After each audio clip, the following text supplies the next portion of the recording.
Le parcours des guerrières.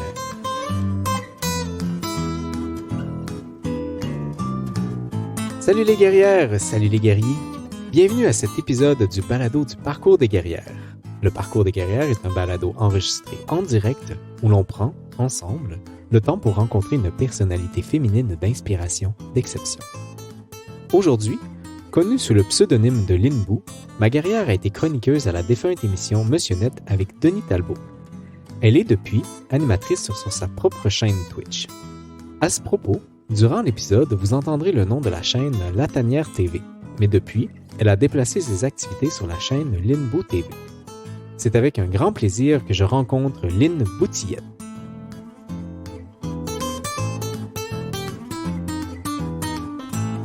Lynn, bonsoir. Bonsoir, Monsieur Paritaire. Bonsoir à tous dans le chat. Comment vas-tu? Ça va super bien. Je suis contente d'être ici. C'est rare que je me trouve de l'autre côté du micro, mais je trouve ça intéressant comme exercice. C'est le fun. Je suis prête à recevoir tes questions. Avec grand plaisir. Excellent. Et de partager mon parcours, pourquoi pas? Ben oui, puis en fait, j'ai même pas eu la réelle occasion de te demander d'être mon invité. Ça s'est fait par l'intermédiaire d'une connaissance. Exact. Ça a été un peu drôlement fait, mais ça me tentait au bout. J'ai découvert dernièrement justement ton stream et sur Twitch et moi j'adore déjà le concept que tu as, puis de savoir qu'il y avait le parcours des guerrières, moi je trouve ça bien inspirant, fait que je suis toujours all-in pour participer à des trucs comme ça et si je peux inspirer une personne, je serais bien content. Ben, je m'attends bien à ce qu'on en inspire plus qu'une, en tout cas. J'ai aucun doute là-dessus. Dans le fond, ce soir, ce que je te propose, c'est qu'on va parler un peu de ta présence médiatique, mais sous toutes ses formes ou sous plusieurs formes. Sous toutes ces formes, je pense pas avoir réussi à récolter toutes les formes dans lesquelles tu as pu être médiatisé, appelons ça comme ça.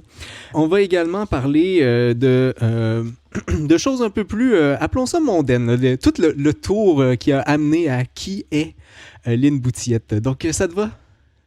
Oui, je vais m'étendre sur mon sofa derrière. Je pense que je vais en avoir besoin. Faut faire attention, là. C'est parti. Je suis prête.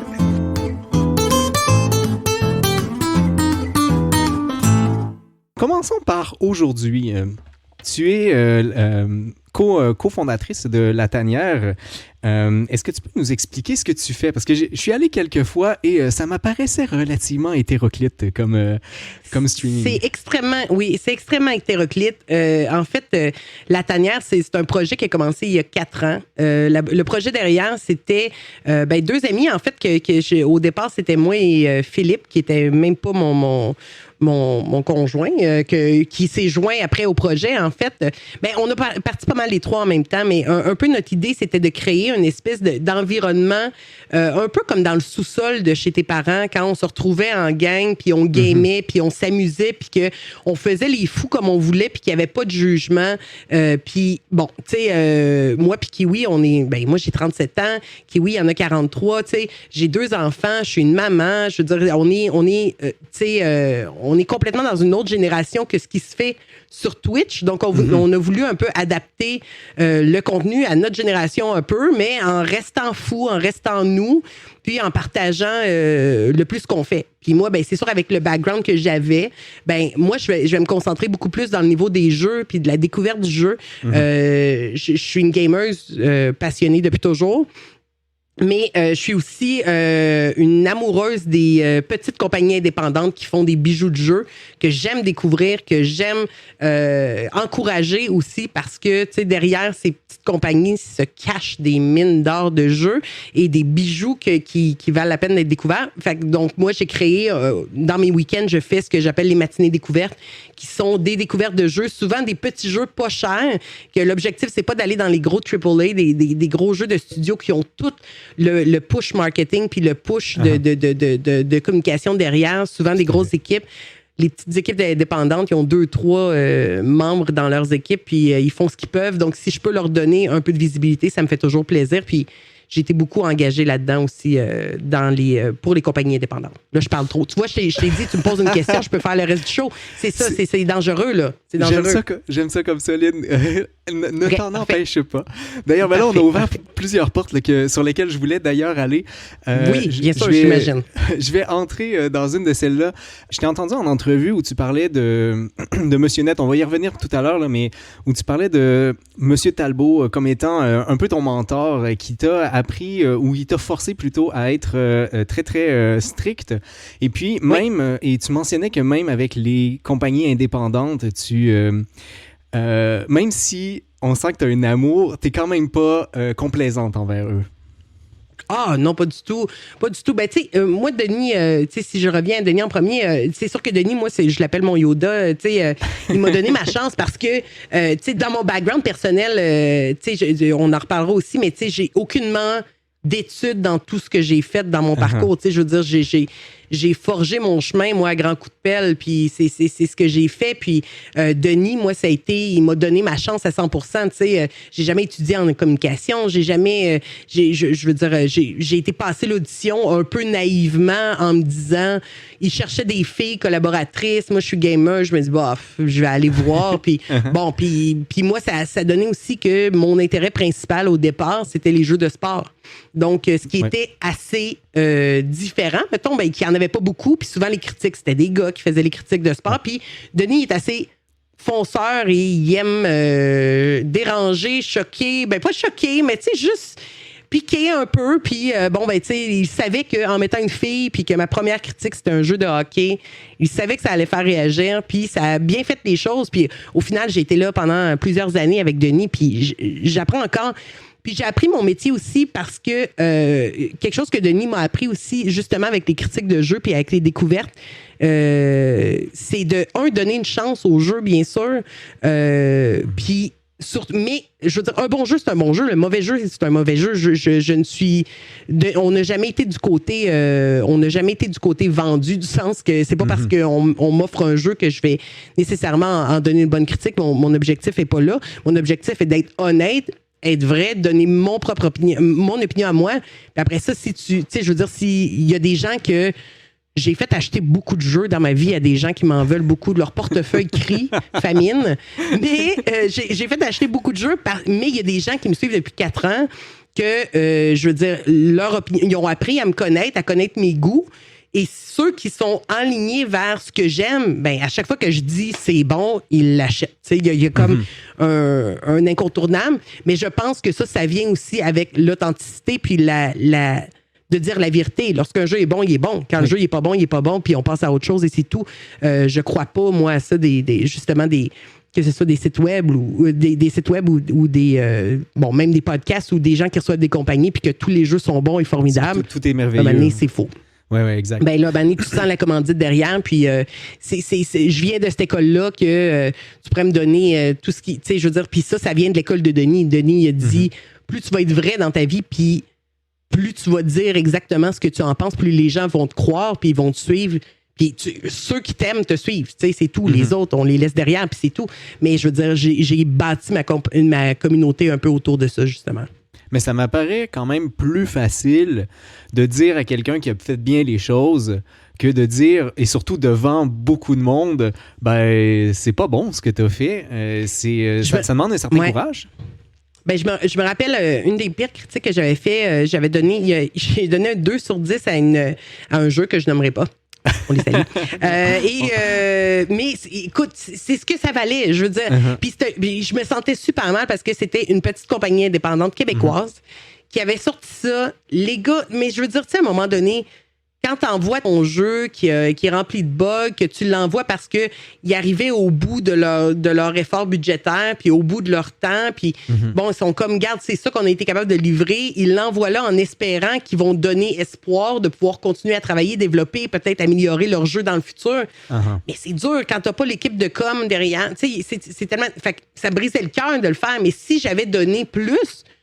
et qu'il y a des gens qui me suivent, qui l'auraient acheté à ce moment-là, ben c'est sûr qu'à un moment donné, ma parole, je veux dire, ma parole vaut quelque chose aux yeux de certains qui me suivent depuis quelques années. Donc, je tente d'être le plus fidèle à ce que je pense. Parce que la parole est authentique, en fait. Ben, parce que j'essaie de l'avoir le plus authentique possible, tu sais. Puis encore là, tu sais, je vais peut-être me tromper par certains points. Puis parfois, ça va m'arriver, tu sais, il y a beaucoup de jeux que moi, j'aime beaucoup encourager les jeux qui sont en mode alpha ou bêta. Uh-huh. Parce que, de un, souvent, le prix est moins cher à ce moment-là parce que tu encourages automatiquement un développeur au début de son développement, puis tu encourages son jeu, puis tu veux suivre le parcours de ça. Par contre, ben, il y a des jeux que je vais avoir testés en mode alpha parce que je suis curieuse, que je vais présenter parce que je veux encourager les gens à les encourager, mais que ma note, que si j'avais donné une note, aurait peut-être été un 6-5. Sauf que je vais attendre une grosse mise à jour pour aller y rejouer, pour être fair avec eux autres aussi. Parce que je veux pas les laisser sur leur mode alpha avec un 7 si au final ça vaut peut-être un 9 puis je reteste pas moi-même. T'sais. Oui, et en fait, pour ceux qui savent pas nécessairement, alpha, bêta, c'est vraiment dans les débuts. Donc, ça se peut qu'il y ait des bugs et c'était prévu de les corriger plus tard dans le processus. C'est ça. Ben, souvent, c'est que les gens aussi, ce qui arrive, c'est qu'ils utilisent justement la communauté qui se crée en mode alpha pour corriger les bugs, puis pour tester des serveurs ou tester, tu sais. Mais les gens, des fois, les joueurs, ils sont parfois durs avec les développeurs. Puis ce qui fait que souvent, il va y avoir des notes très, très basses en mode alpha, ce qui fait que ça nuit au futur du jeu, si tu veux, alors que ça devrait juste être, on comprend que c'est en mode alpha, tu sais, là, après ça, là, écoute, je peux en parler pendant des heures, je te dis, ça n'a aucun sens. On y reviendra peut-être plus tard. Faut faire 6 heures. C'est ça, faudrait que le balado dure plus longtemps que prévu. Exact. Pas le tour. Qu'est-ce qui t'avait motivé? Puis là, je pense que c'est une question qui englobe peut-être toute ta vie. Là. Qu'est-ce qui t'a motivé dans le direct? Parce que sur la chaîne, là, évidemment, tu fais du direct, mais ça aurait pu se passer sur YouTube ou plus sur YouTube, mettons, en différé, où vous auriez fait le montage et tout. Pourquoi le direct plus que l'enregistrement? C'est une bonne question. En fait, si je recule vraiment dans mon passé, là, c'est là qu'il faudrait que je m'étende sur le sofa, mais si je recule vraiment quand j'étais jeune, j'ai toujours voulu... à la base, moi, c'était pas de la télé, c'était de faire de la radio, que j'ai toujours aimé. Je suis une tripeuse de musique vraiment, vraiment beaucoup. Et je voulais faire de la radio. C'était vraiment ce côté-là et le côté d'animation, de rapidité, de live, de direct. Il y a quelque chose dans cette adrénaline-là, moi, qui me parle puis qui vient me chercher. Puis que je trouve que il y a des moments qui ne s'inventent pas avec le direct. Il y a des moments qui se vivent une fois, fallait que tu sois là. Tu peux le réécouter, ça va être drôle, mais c'est pas la même chose. Si t'es pas là, c'est pas la même chose. Puis encore là, ça vient aussi de l'école de Monsieur Net, parce que Monsieur Net, c'était en direct. Tu construis ta critique de jeu, t'as 6 minutes pour faire ta critique. Faut que tu rentres le plus de contenu possible parce que tous les gamers étaient là. À l'époque, c'était sur Twitter qu'on réagissait vraiment avec les gens.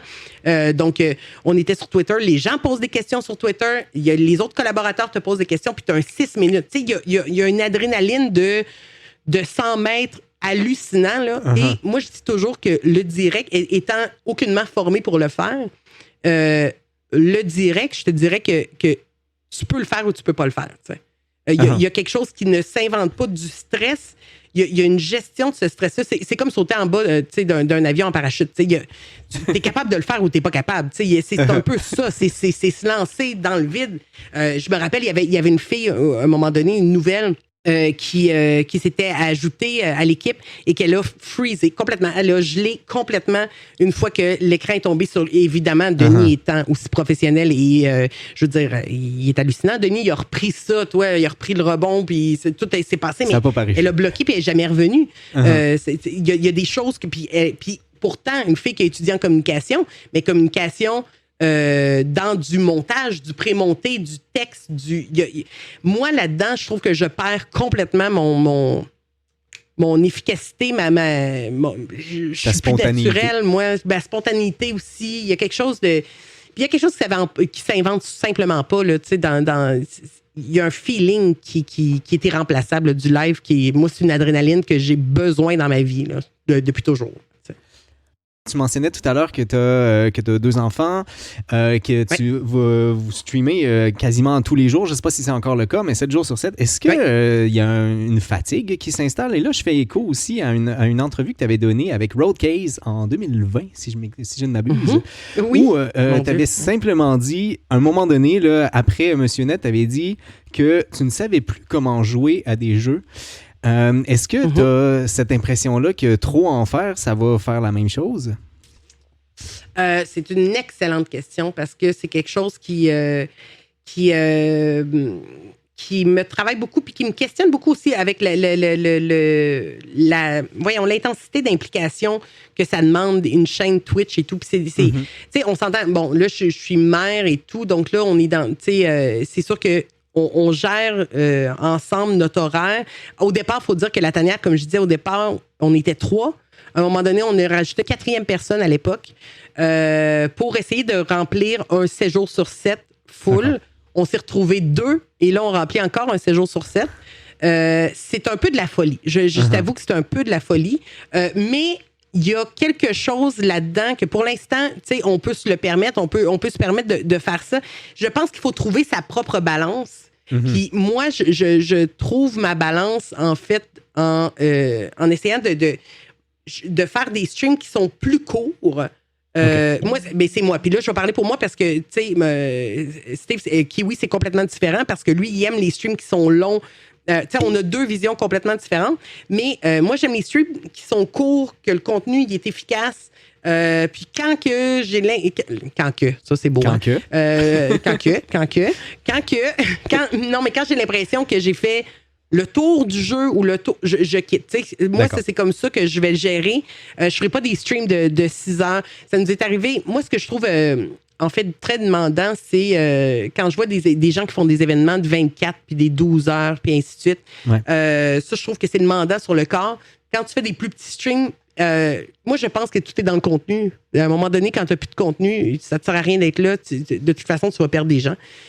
Puis pour revenir à ta deuxième question qui était celui pour les jeux, c'est vrai que quand Monsieur Net est arrivé, quand moi, je jouais beaucoup toute ma jeunesse, Monsieur Net est arrivé, j'ai appris l'amour de communiquer ma passion, qui n'était pas juste de jouer. Pour une fois, j'arrivais à la communiquer.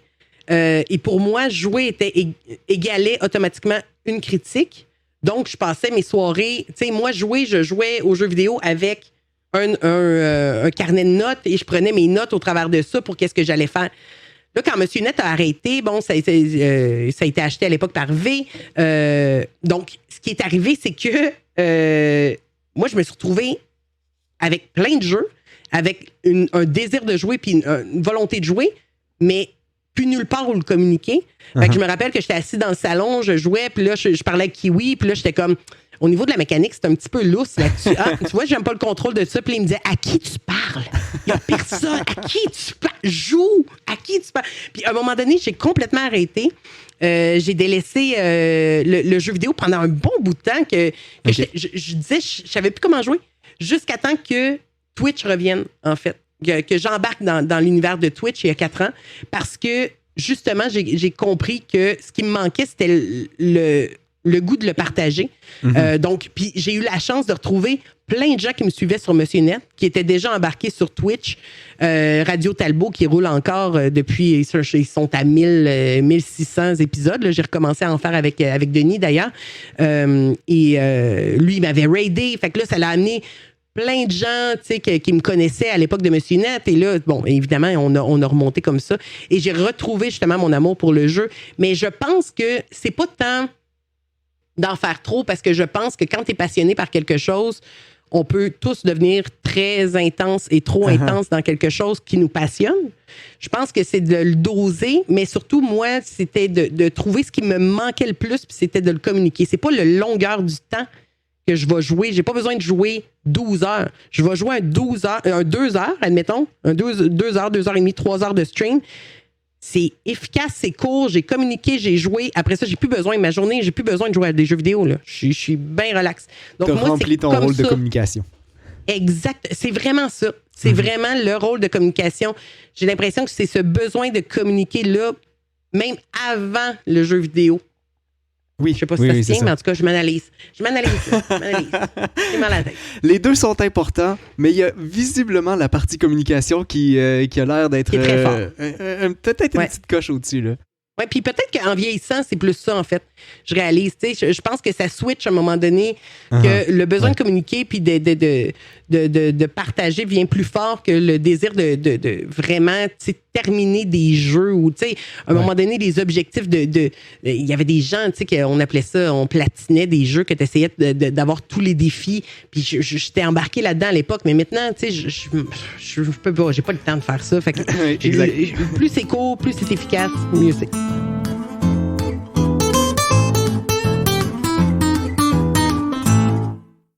Là, je sors un peu de mon script de base, là, mais je me souviens d'avoir vu, là, je suis désolé, j'ai un blanc sur son nom, mais ton fils Romain, exact, qui a commencé à streamer également. Qu'est-ce que tu penses de ça, que ton fils a commencé, suit tes pas? Ben, ça me surprend pas, tu sais, je veux dire, c'est un peu... ben, puis je dis ça. En fait, ma fille Morgane, elle a beaucoup le côté communication, beaucoup le côté artistique. Elle est en théâtre, en concentration théâtre au secondaire. C'est pas une surprise non plus. Mais mon garçon a pogné vraiment la passion du jeu vidéo. Évidemment, ce qui est difficile, c'est que à son âge, le plus difficile, c'est de gérer son temps, sa passion, parce que en tant que parent gamer, ben, on veut l'encourager dans sa passion, parce que moi, je crois beaucoup à l'éducation. Pas l'éducation, mais il y a beaucoup de choses à apprendre du jeu vidéo. En général, dépendant les jeux vidéo qui sont joués, bien sûr. Tu sais, moi, du Minecraft, là, moi, mon gars, il a appris ses mathématiques avec du Minecraft. Puis, je veux dire, tu sais, de la construction, il y a des concepts qu'il a réussi à développer au travers de ça. Mon garçon a commencé à jouer tôt à Fortnite, mais après tellement de discussions, après ça, on peut rentrer dans des débats et tout, mais on est deux parents gamers qui suivent de proche cette évolution-là. Je pense où ça devient plus dangereux, c'est lorsqu'il n'y a pas de suivi, puis qu'ils sont un peu laissés à eux-mêmes dans leurs décisions. C'est là que je trouve ça plus difficile, mais je pense qu'avec un bon suivi et ce que tout parent devrait faire, ça devrait être correct, puis on peut même... Il y a tellement de chouettes jeux vidéo. Moi, je dis toujours, c'est comme les livres, c'est comme les films. Il y a des jeux vidéo qui peuvent aider dans leurs éducations, dans tous les aspects qu'ils ont besoin de pratiquer. Si c'est ça leur passion, il y a façon de leur apprendre des choses avec des jeux qui vont leur convenir à leurs besoins. C'est vraiment ça. Je pense que ce que j'entends finalement, c'est qu'il y a moyen de s'arranger pour que ça fonctionne. Mais il faut gérer le temps d'utilisation, il faut gérer qu'est-ce qu'ils font exactement. Un peu comme dans tout, finalement. Aussi. Comme dans tout, tu sais, je veux dire, je pense que c'est une question, tout est une question de balance. Puis après, ben, tu sais, moi, honnêtement, je souhaite que, à rendu au secondaire, parce que mon garçon, il a 10 ans, rendu au secondaire, j'espère que à son école secondaire, il y aura un programme de sport-études, de jeux vidéo, parce que, clairement, il y a les capacités pour être performant encore là. Je suis pas en train de le mettre comme, comme ninja ou de mettre de la pression de quoi que ce soit, mais il y a quelque chose. Il y a tellement de métiers maintenant dans le jeu vidéo. J'ai eu la chance de travailler pour la Guilde du jeu vidéo du Québec. Et il y a tellement de métiers dans le jeu vidéo que moi, mon gars, à une certaine époque, moi, j'aurais dit à mes parents que je voulais m'en aller en jeu vidéo. Ils auraient dit, ben c'est cute, là, mais non. Tu sais. Mais oui, tandis que maintenant, je veux dire, moi, mon gars, il veut aller en jeu vidéo. Vas-y, mon gars. Il y a tellement d'opportunités. On s'en va vers ça. Donc, il faut arrêter de se fermer puis vouloir protéger on va y faire face, on va devoir y faire face de toute façon. Donc, c'est là à tous les jours. Il faut juste apprendre à l'apprivoiser puis bien le gérer, puis c'est tout. Là, Je nous ramène sur Monsieur Net. Oui. Lorsque ça a terminé, encore une fois, là, cette entrevue-là, d'ailleurs, sur Roadcase, ça vaut vraiment la peine. Si j'essaie de pas discuter des mêmes choses, il y a eu beaucoup de choses qui ont été discutées lors de cette entrevue-là. C'est un bon 2h15, me semble. Oui, ben en plus, c'est un de mes amis, Martin Brouillard, qui écoute, fait que, tu sais, c'est une discussion entre amis, ça peut durer très longtemps. Là. Mais oui, c'était fun, ça. C'était un bon podcast. C'est très intéressant. Je le mettrai évidemment en commentaire là, avec le... dans la description. Lorsque tu parles de la fin de Monsieur Net, tu parles avec une réelle passion et j'invite les gens à aller écouter cette partie-là, mais moi, mon questionnement après ça, c'est est-ce que tu as essayé de remplacer Monsieur Net pendant un certain temps? Est-ce que tu t'es dit, OK, je vais essayer de trouver quelque chose d'autre à partir du moment où ça s'est arrêté? Ben, je pense qu'on l'a tous un peu fait. T'sais, on s'est retrouvés, ça a tellement été coupé l'herbe sous le pied. Je veux dire, on s'en attendait tellement pas qu'on a tous un peu été un peu déstabilisés. On se retrouvait sans moyen de communiquer. C'est un paquet d'animateurs qu'on a mis à la rue, qu'on est comme, on fait quoi rendu là? Comment qu'on fait pour communiquer encore? Donc, il y a eu beaucoup de projets qui se sont ouverts par après, que ce soit des podcasts, que ce soit des chaînes YouTube, que ce soit du Twitch, que ce soit... On en a revu quelques-uns qui sont revenus puis qui sont réapparus un peu dans ces... Dans les sphères qu'on connaît, puis bon, tu sais, on se recroise dans ces événements-là. C'est sûr que pour Denis, lui, il y avait déjà Radio Talbot, donc il a continué dans ce projet-là. Moi, j'ai continué à le suivre. Au départ, tout de suite après Monsieur Net, j'ai continué avec Denis. Là, la distance n'avait pas de sens. Là, je viens de recommencer parce qu'avec le confinement et tout, je peux y participer à distance. Donc, c'est beaucoup plus simple parce que moi, je suis quand même à 1h30 de chez Denis. Là, donc, c'est un projet. Là, c'est un 3 heures aller-retour. Je l'aime. Je l'aime d'amour. Je vais toujours l'aimer. 3 heures toutes les semaines, je l'aime. Mais le prix du gaz est cher, mon Denis. mais c'est ça. On apprécie le virtuel. Ben exact, le virtuel peut... Puis, je veux dire, c'est tellement mieux que ça n'a jamais été. Fait que ça nous permet de faire des belles choses puis des belles rencontres malgré la distance. Fait que c'est le fun. Est-ce que, en ce sens-là, la fin, puis je veux pas dire que c'était bon, mais est-ce que ça peut être considéré comme un mal pour un bien, dans le sens où maintenant, par exemple, Denis Talbot fait ses trucs et puis vous pouvez travailler selon, mettons, sans contrainte extérieure qui serait, OK, ben, faut que ça dure exactement une demi-heure ou ce genre de choses-là? Bien, je pense que pour Denis, il faudrait demander à Denis, voir son opinion, c'est sûr. Moi, je trouve qu'il y a un manque encore dans les médias sur... je veux dire, l'univers du jeu vidéo est tellement immense, ça rapporte tellement beaucoup au Québec. Je veux dire, c'est énorme le revenu qui est ramené par toute l'industrie du jeu vidéo.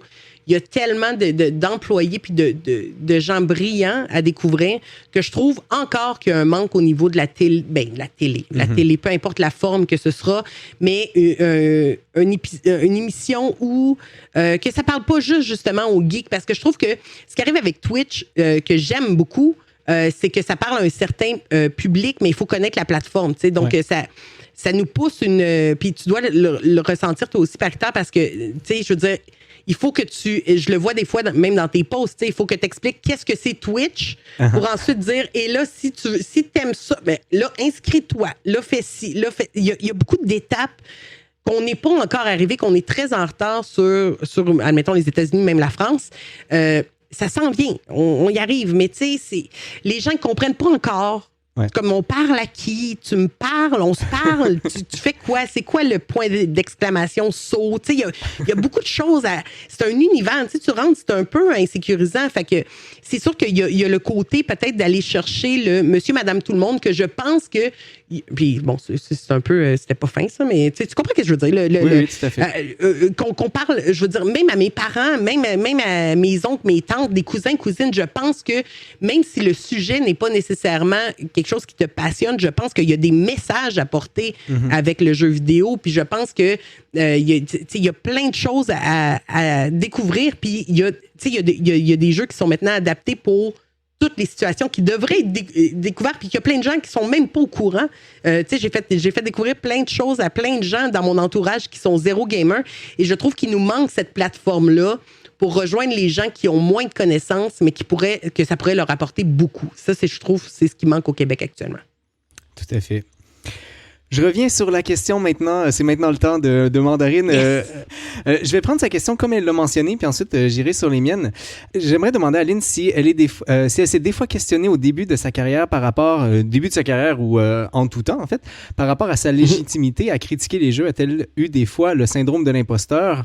Est-ce un milieu difficile pour les femmes? Donc, je pense que c'est deux questions vraiment différentes, là, mais qui ont un lien quand même important. Bien, c'est sûr que je dirais que j'ai eu la chance un peu de comme je disais tantôt, de me lancer dans un peu dans le vide, tu sais, quand j'ai été passer mon entrevue, sans trop savoir dans quoi je m'embarquais, tu sais, sans trop savoir l'impact que ça allait avoir au niveau, admettons, tu sais, je veux dire, j'avais aucune attente, tu sais. Moi, j'ai été là à l'audition, je me rappelle, j'ai été passer l'audition, j'étais devant Denis puis Tristan. T'en entends parler comment de cette audition-là? Pardon? J'en entends parler comment? J'en entends parler, en fait, par Claude Arson, qui est sur Twitter, qui avait écrit « Nous sommes à la recherche de chroniqueuses ».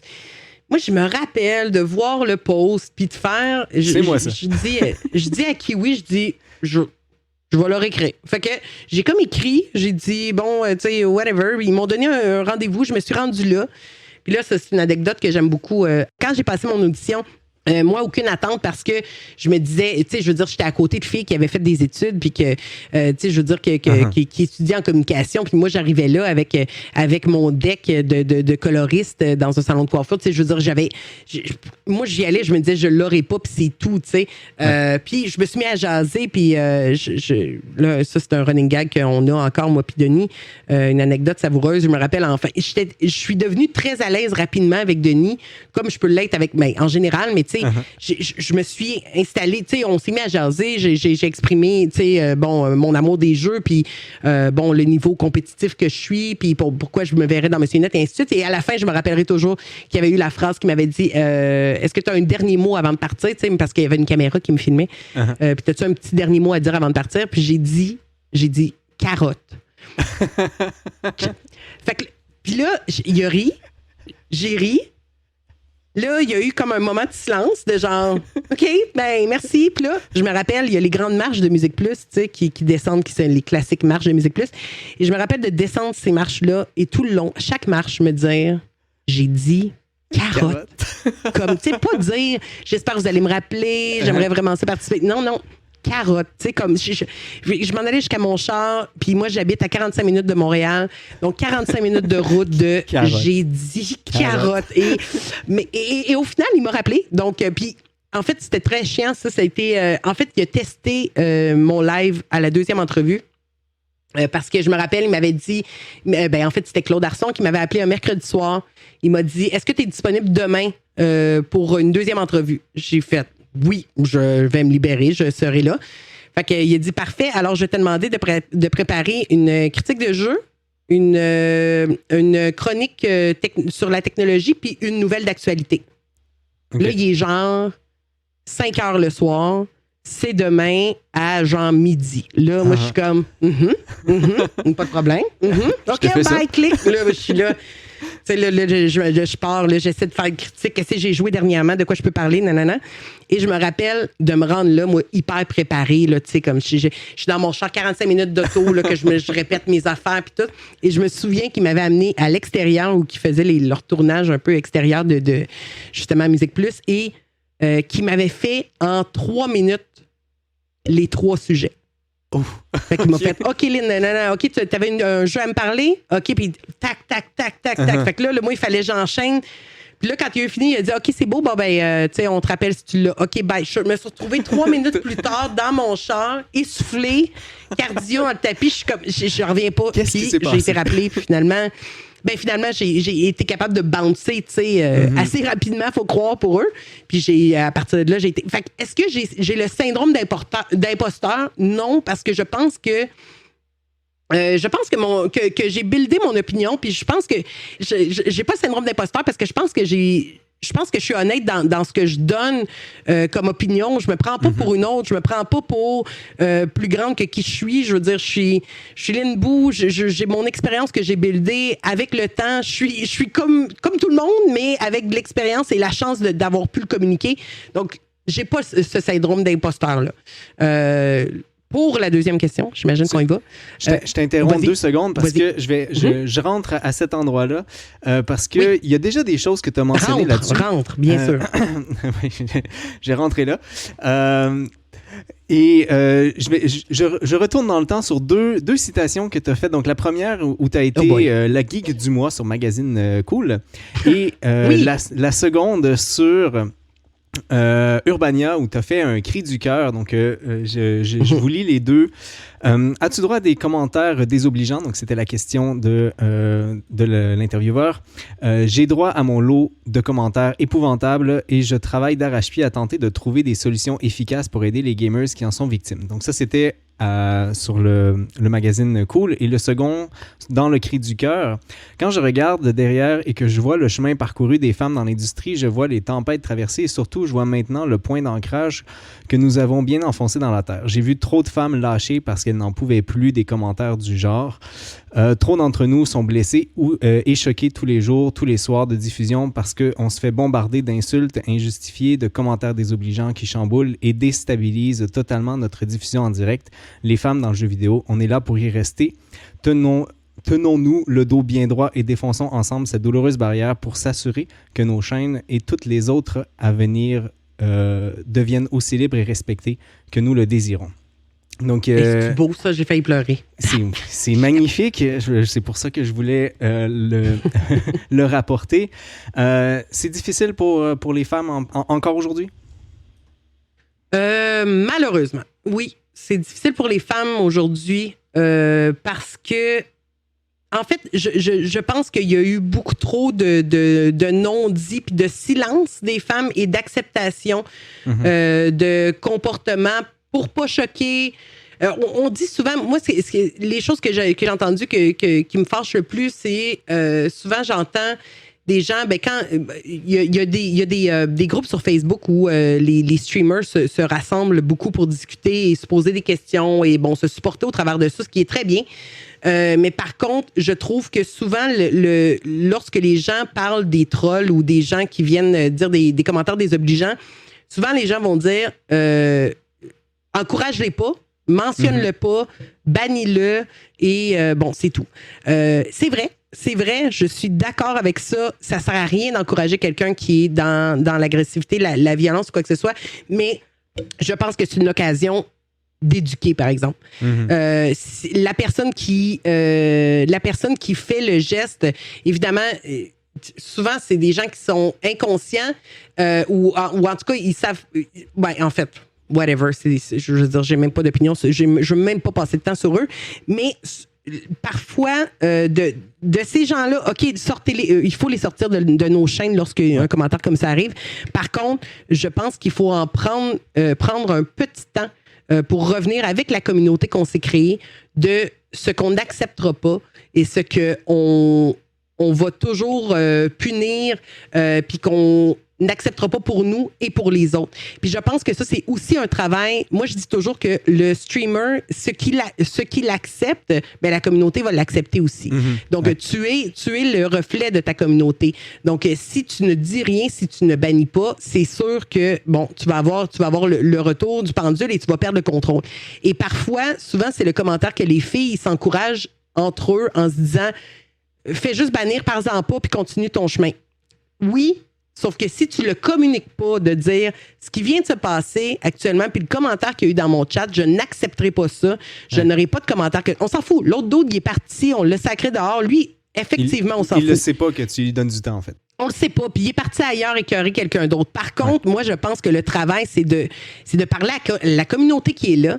Et nous, à force d'avoir fait ça, je te dirais que la communauté... Puis j'avais fait une entrevue aussi avec sur Distorsion, qui est un podcast, où j'avais parlé exactement de ça. Et on avait fait un test, en fait, avec ma communauté. Les deux gars... qui anime le podcast de Distorsion, s'étaient installés dans des ordinateurs séparément. Moi, je faisais semblant de streamer normalement sur la tanière et eux, ils embarquaient dans mon stream et commençaient à vraiment m'insulter de façon assez intense pour voir à quelle rapidité, quand tu as une communauté qui est bien ficelée puis qui est bien éduquée, je dirais peut-être... en tout cas, je pense qu'on a réussi à partager un même genre de vision au travers de ça. Ça a pris 4 secondes et quart puis il était banni. Je veux dire, ça a pris vraiment littéralement 4 secondes parce que on a tellement martelé cette espèce de volonté de respect-là. Puis c'est ça. En gros, moi, je dirais que l'erreur, en gros guillemets, puis c'est ça que j'essaie de me battre, puis j'essaie de trouver encore des solutions. Puis je pense qu'à quelque part, là, ça va être gros que je vais dire, mais je me donne cette espèce de mission-là puis de volonté depuis longtemps de faire une différence au niveau justement des femmes dans le domaine du jeu vidéo, puis dans le domaine aussi pour se faire respecter en tant que femme, point. Tu sais, je veux dire que ce soit sur Twitch, que ce soit sur... Tu sais, moi, je me rappelle... j'avais écrit un article à un moment donné je donnais mon opinion, les jeux qui sortaient en décembre, je me rappelle encore, à Monsieur Net, les jeux qui sortaient en décembre et je donnais mes jeux que j'attends, moi, Lynn Boo, tu sais. Uh-huh. Et tu avais une opinion que c'était check la grosse conne qui a pas mis Zelda. Tu sais, c'est comme... tout ça est un peu... Puis moi, je veux dire, j'ai toujours considéré en général que j'ai une bonne carapace. Puis fait que je suis capable de le prendre, j'ai une bonne autodérision, je vais te rebancer, je vais te ramasser, je veux dire, pas de trouble. Par contre, c'est pas tout le monde qui est comme ça. Puis j'ai entendu des phrases épouvantables du genre « t'as raté ton suicide qui a été dit à des filles que j'ai parlé, que j'ai communiqué avec. Des choses épouvantables. Moi, je me suis fait traiter de grosse lesbienne, gamers, écoute, de nombre et nombre de fois. Tu sais, je veux dire, et après ça, c'est à chacun de le vivre, puis de le prendre, puis de roll with it, mais c'est pas tout le monde qui a la même carapace. C'est pas tout le monde qui a les mêmes douleurs, les mêmes bobos. Mm-hmm. Et il y a beaucoup de streamers, moi, que j'ai vu. Il y avait un regroupement de filles qui s'appelle les filles de Twitch sur Facebook. Roule un petit peu moins le groupe de ce temps-ci, mais en général, on s'était beaucoup rassemblés pour un peu s'encourager au travers de ça puis se donner des trucs. Mm-hmm. Et aussi pour noter les gens qui étaient toxiques et nocifs pour qu'on puisse les pré-bannir aussi au travers de ça. Mm-hmm. Pour plein de raisons, Twitch n'est pas parfait aussi. Tu bannis quelqu'un, c'est pas banni par son IP, il peut se recréer un compte, revenir, refaire des dommages. Il y a un paquet de trucs qui est encore pas... puis c'est tellement gros, Twitch. T'as beau dénoncer, il y a une limite à ce que Twitch, malheureusement, leur rapidité de réaction aussi. Bref, c'est pas encore parfait, mais c'est mon objectif d'essayer de fighter toujours, puis j'ai pas terminé ce combat. Ce n'est que le début. Ben, c'est un combat qu'on a envie de participer, tu sais, puis je trouve ça difficile aussi parce que, par exemple, si on en entend parler pour la rue, tu sais, si on voit quelqu'un qui se fait insulter, ben on entend, OK, mais si tu fais rien, t'es un peu complice. Mm-hmm. Et donc, je pense qu'on a commencé à bien éduquer, particulièrement les hommes, que ne rien faire, c'est faire quelque chose. Mm-hmm. Mais sur Internet, c'est plus difficile parce qu'on peut pas step in, on peut pas entrer en disant OK, ben là, ce que tu fais, ça se fait pas. Il y a comme le fait que ce soit à distance, je me sens un peu démuni, tu sais. Je comprends, mais je pense que tu vois, Paritaire, je pense que c'est là où ça devient très important, c'est la modération.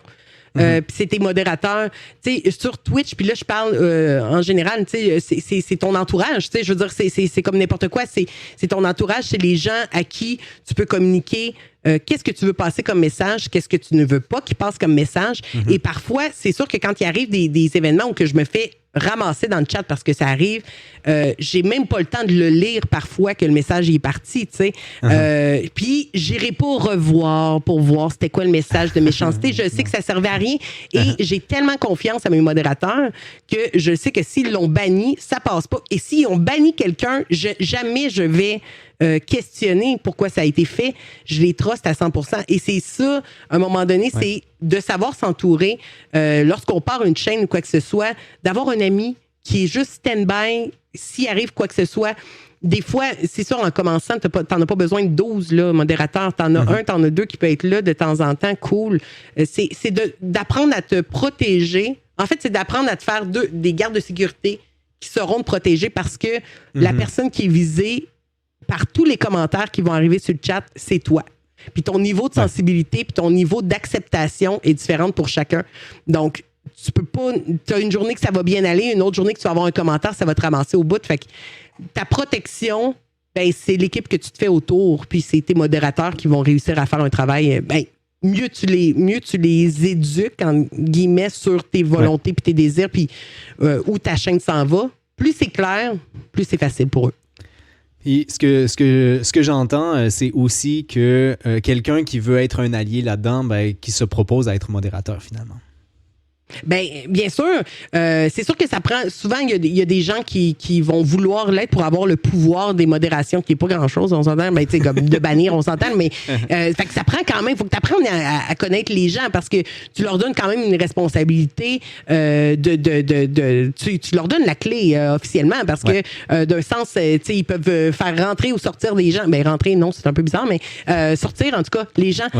Donc, tu sais, il faut quand même que tu crées une confiance. Fait que ça prend un bout avant, tu sais, il faut que tu apprennes à connaître le streamer, puis ainsi de suite. Puis là, à un moment donné, ben, tu vas créer cette appartenance-là, parce que ça aussi, c'est quelque chose qui est spécial, parce que eux ont l'impression de nous connaître beaucoup, mais nous, on les connaît pas, tu sais, on n'a pas cette tu sais, tu rencontres quelqu'un, moi, quand je fais des événements, puis on va au Casino de Montréal, c'est le dernier gros événement que j'ai été, puis tu rencontres des gens, puis ils te parlent comme s'ils me connaissent, on prend le café tous les matins ensemble, mais moi, je les connais zéro, puis ils sont comme « Lynn! » Puis je suis comme « Ah! » Je sais pas, c'est vraiment bizarre, c'est vraiment spécial comme sensation.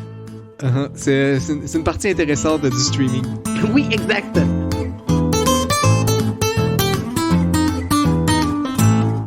Écoute, avant de fermer le truc médiatique, là, il est déjà moins quart. Moi, je parle trop. Oui, non, mais j'aime ça encore une fois. Tu nous l'as dit rapidement tout à l'heure, tu as commencé, en fait, en étant coloriste à Style libre. Style libre, pardon. J'ai écrit tout croche. Style libre coiffure. Est-ce que tu en fais encore? J'ai fait les cheveux de ma fille qui sont bleus. D'accord. Actuellement, et ma fille a fait mes cheveux. Donc, on en fait encore pour le plaisir à la maison. Mais tu sais, je te dirais que la coiffure, la raison pourquoi je suis rentrée en coiffure, c'est que lorsque j'avais visité l'école de coiffure, ils ont dit qu'on pouvait coiffer pour des plateaux de tournage. Et c'est ça qui m'a cliqué. OK, ben, ça répond en fait à ma question principale. Je voulais poser comme question... Qu'est-ce qui te dédiait à faire des relations publiques alors que tu as étudié en coiffure? Mais là, on voit le lien, là. Ben, on est pas mal là, tu sais. Mais il y a aussi le fait que j'ai été en coiffure pendant 10 ans, quand même, comme coloriste. Okay. Mais moi, mon trip, c'était pas de faire Madame Dubuc à 8 heures le matin en jasant de la température parce que moi, j'ai une horreur. Le 10 ans a développé en moi une horreur du small talk, mais épouvantable.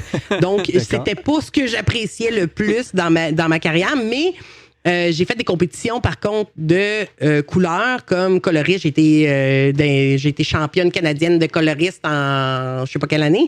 Wow. Je faisais des compétitions et j'ai été coloriste aussi pour Héroldi, pour une sortie avec Jean Héroldi aussi. Donc, j'ai fait des plateaux de télé en tant que coloriste aussi. Et c'était ça. Moi, en fait, si tu m'avais dit pendant 10 ans, tu vas être en arrière de ta chaise et on va faire des couleurs à Madame Dubuc. Je veux dire, je l'aime bien, Madame Dubuc, elle est bien gentille, mais je vais m'emmerder. Donc, donc, ma boss avait saisi mon besoin et elle me lançait des projets après projet après projet après projet. Donc, elle m'a gardé pendant 10 ans jusqu'à temps qu'un jour j'explose puis que je fasse non, ça se peut pas. Oui, moi, ça fonctionne à coup de projet. Tant qu'il y a des projets, je suis là.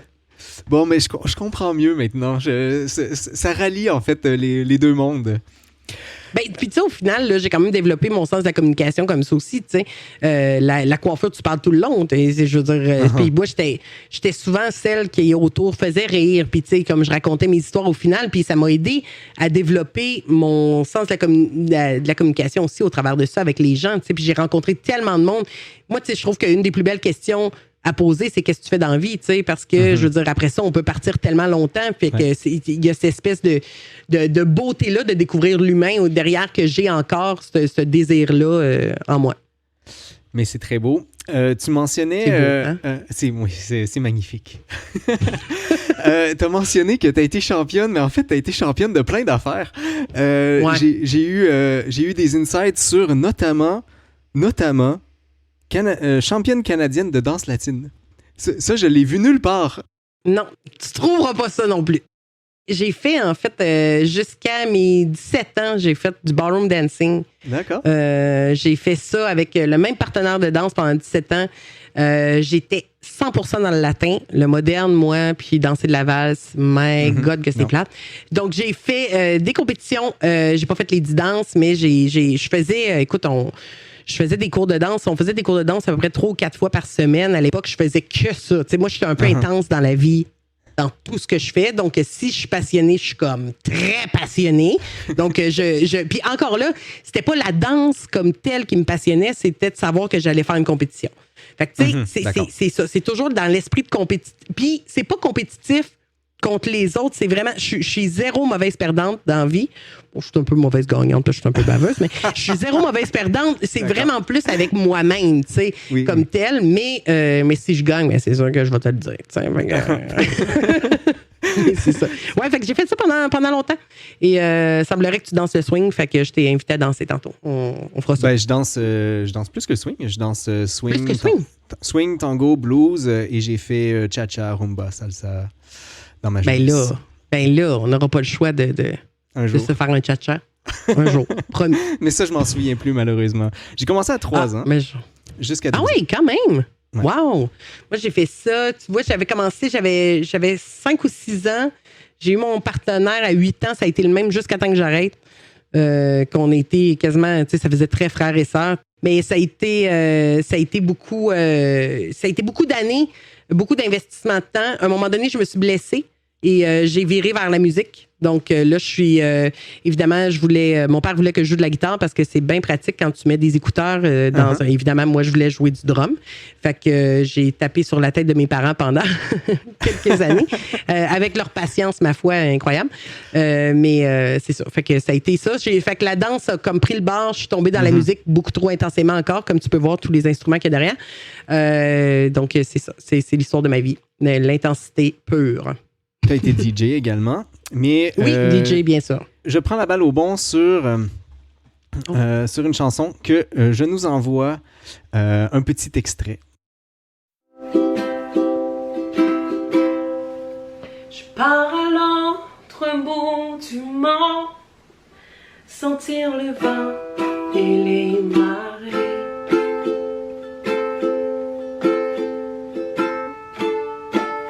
Voir si la terre est vraiment ronde et qui habite de l'autre côté.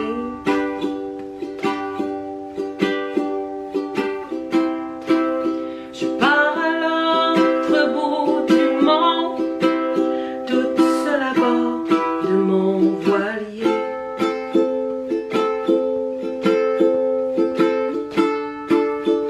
Si jamais la terre est ronde, je reviendrai pour te chercher.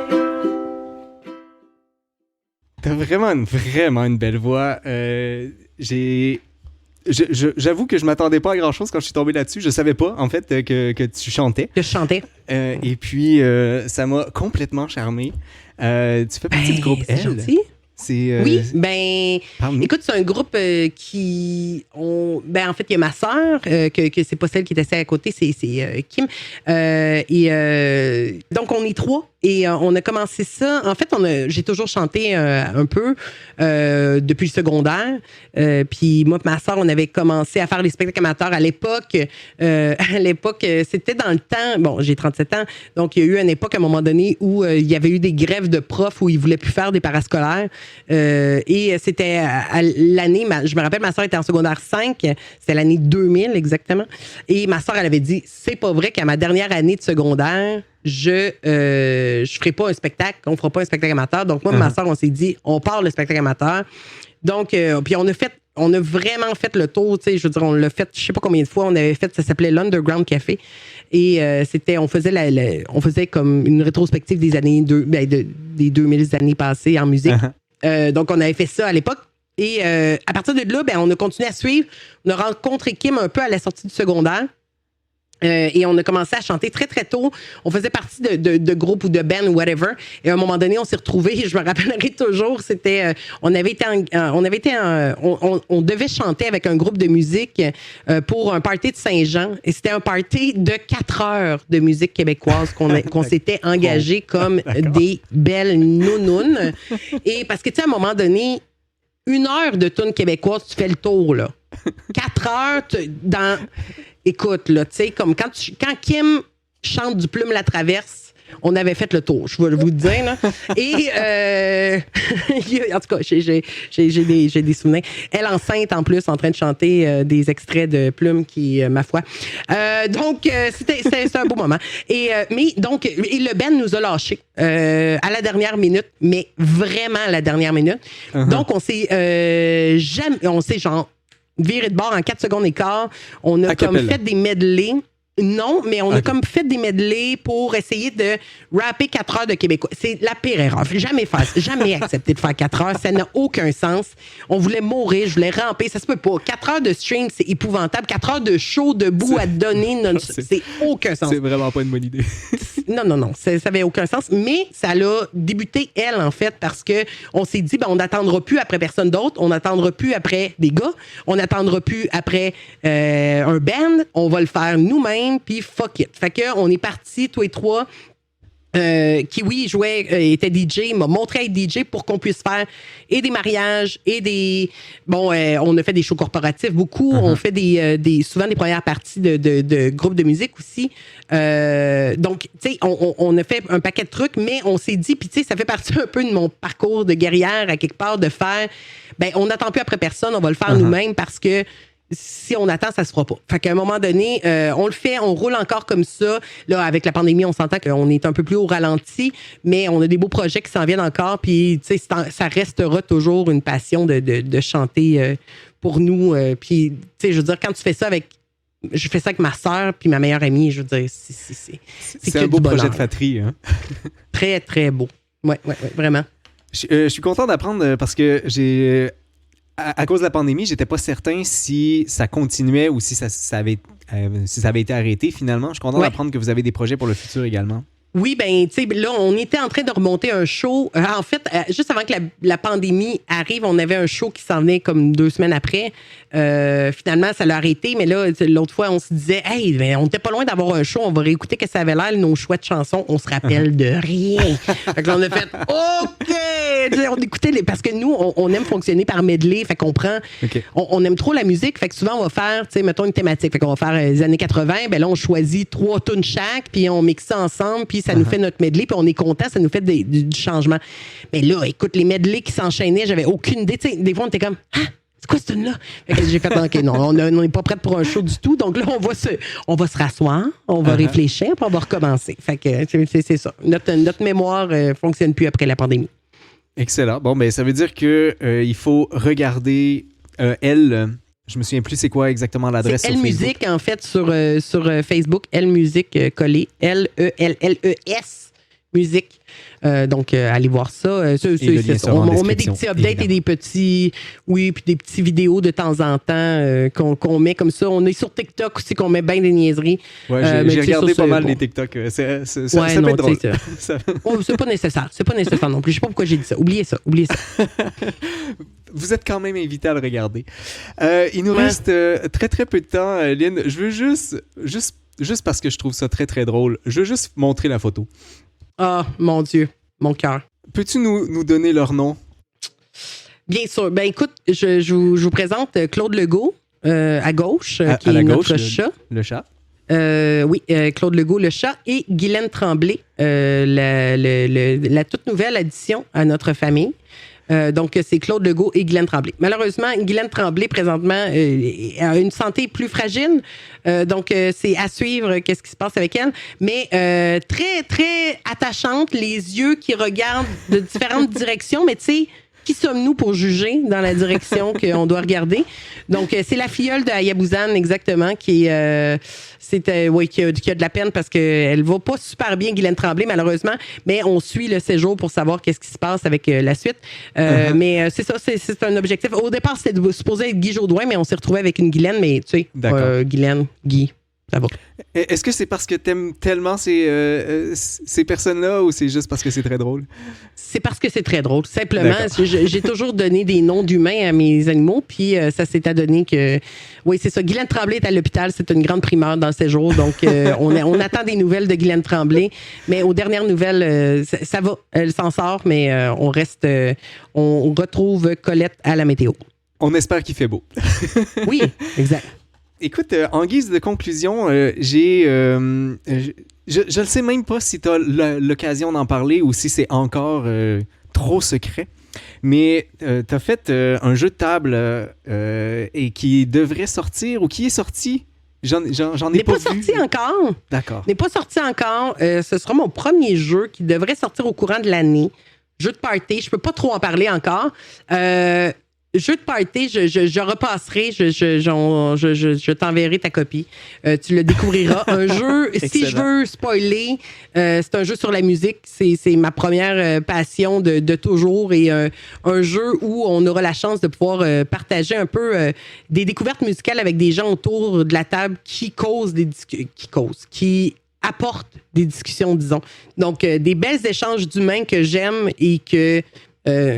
à écouter de la musique. Tu sais, moi, j'ai toujours trippé sur le fait de fouiller dans l'espèce de grosse pochette de CD qu'on avait dans les voitures pour découvrir qu'est-ce que t'aimes comme musique parce que je trouve que ça dit tellement sur qui tu es, ce que t'écoutes.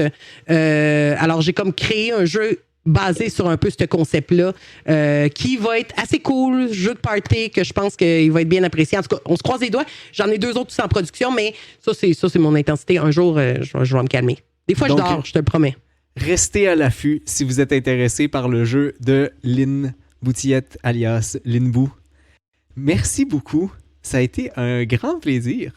Ça a été beaucoup trop rapide. Ben oui, je sais, je parle trop, ça n'a pas de sens. Tu aurais pu me parler, juste me poser une question puis me laisser aller, je le faisais. Mais non, mais c'était vraiment cool, puis c'était des bonnes questions qui valent la peine d'être réfléchies. Puis j'adore le concept du podcast, puis je trouve qu'il y a tellement des femmes qui valent la peine d'être mises en lumière. Puis que tu le fasses, je trouve ça bien touchant et très inspirant aussi. Je trouve ça très cool. Ben, merci beaucoup. Je vous invite toutes et tous à aimer les pages Facebook de Lynn Boutillette et aussi certainement sa page Twitch, donc La Tanière TV, si vous voulez faire partie de cette belle communauté qu'elle a développée. Magnifique communauté. Magnifique communauté, exact. Merci beaucoup encore une fois et je te souhaite une excellente soirée, Lynn. Vous venez d'entendre le parcours des guerrières avec Lynn Boutillette. Notre prochain rendez-vous sera avec Nadine Ménard. Nadine est la tête créatrice de Suite 22 événements où elle s'y décrit comme stratégiste événementielle. Finaliste au Réseau des femmes d'affaires du Québec, elle possède une énergie à la mesure de ses ambitions. Si vous êtes intéressé à assister à l'enregistrement du parcours des guerrières, je vous invite à vous abonner à la page du Scientifique du lundi sur Facebook pour être notifié des différents événements à venir. Avec vous, c'était le Scientifique du lundi qui vous souhaite bonne science.